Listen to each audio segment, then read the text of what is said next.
ফেরাউনের দ্বিতীয় পর্বে আপনাদের স্বাগতম। ফেরাউন যখন হত্যার চেষ্টা করল, প্রাসাদের এক শুভাকাঙ্ক্ষী গোপনে এই খবর মুসা আলাইহিস সালামকে জানিয়ে দিলেন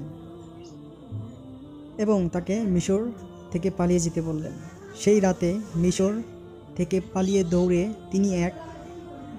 তিনি কিছু দূর হাঁটতে দৌড়েতে তিনি দেখতে পেলেন একটি মাদায়েন রাজ্য। সেখানে তিনি এক কুয়ার পাশে দেখলেন কিছু রাখালরা কুয়া থেকে পানি উত্তোলন করতেছে এবং রাখালদের যে পশুরা আছে তাদের পানি খাওয়াচ্ছে।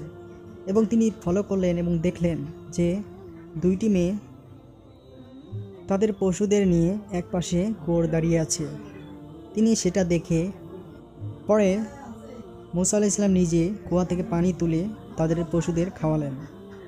পরে তিনি জানতে পারলেন যে তিনি হযরত শুআয়ব আলাইহিস সালামের দুটি কন্যা। তার সততা এবং ব্যবহার সব কিছু দেখে হযরত শুআয়ব আলাইহিস সালাম তার একটি কন্যা হযরত মুসা আলাইহিস সালামের সাথে বিয়ে দিলেন, এই শর্তে যে তিনি 10 বছর তার সাথে কাজ করবেন। হযরত মুসা আলাইহিস সালাম শর্ত মেনে নিলেন খুশি মনে। 10 বছর পরে স্ত্রী এবং সন্তান নিয়ে মিশরের পথে ফেরার পথে তিনি হঠাৎ করে কনকনে ঠান্ডা আর অন্ধকার রাতে তিনি হঠাৎ করে পথ হারিয়ে ফেললেন। পরিবার সন্তানকে উষ্ণতা দিতে তিনি মনে মনে একটি আগুন খুঁজতেছেন। তখন ঠিক সেই মুহূর্তে তিনি দূর দূর পাহাড়ে একটি অলৌকিক ঘটনা দেখতে পেলেন। একটি সবুজ গাছ দাউ দাউ করে জ্বলছে, কিন্তু আগুনের শিখা একটি পাতাকেও পোড়াতে পারতেছেন না। অত্যন্ত সাহসের সাথে তিনি যখন গাছটির কাছে গেলেন, তখন অত্যন্ত দম্ভিক কণ্ঠে তার সামনে কেউ জানি কথা বলতেছে।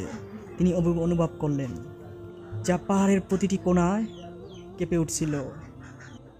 কণ্ঠে বলল, হে মুসা, আমি তোমার রব, তোমার জুতো খুলে ফেলো, কারণ তুমি এখন পবিত্র দোয়া উপত্যকায় রয়েছ। তুমি জানো আমি আল্লাহ, আমি ছাড়া কোনো উপাস্য নেই। সেই রাতে মাদায়েনের সাধারণ রাখাল প্রেরিত হলো আল্লাহর নবী হিসাবে। আল্লাহ তাকে মুজেজা অর্থাৎ দুটি অলৌকিক শক্তি দিলেন। তার হাতের লাঠিটি যা মাটিতে ফেললে এক বিশাল অজগর সাপ হয়ে যেত এবং তা বগলে রেখে উপরের দিকে হাত করলে তা সূর্যের চেয়েও বেশি আলোকিত হতো।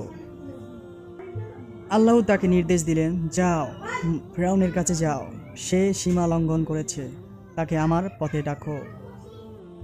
তাই হারুন আলাইহিস সালামকে নিয়ে তিনি চলে গেলেন ফেরাউনের দরবারে। ফেরাউন তার কথা শুনে তার সামনে মজা করে হাসতেছিল।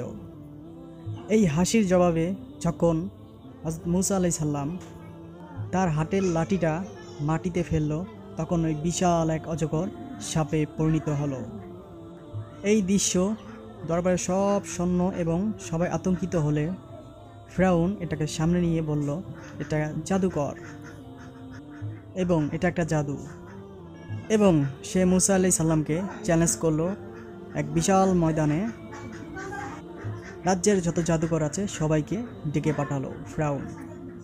তারপর বিশাল এক ময়দানে মহাসমাগমে বিশ্বের যত জাদুকর আছে সবাই তার লাঠি এবং দড়ি মাটিতে ফেললো এবং সাপে পরিণত হলো।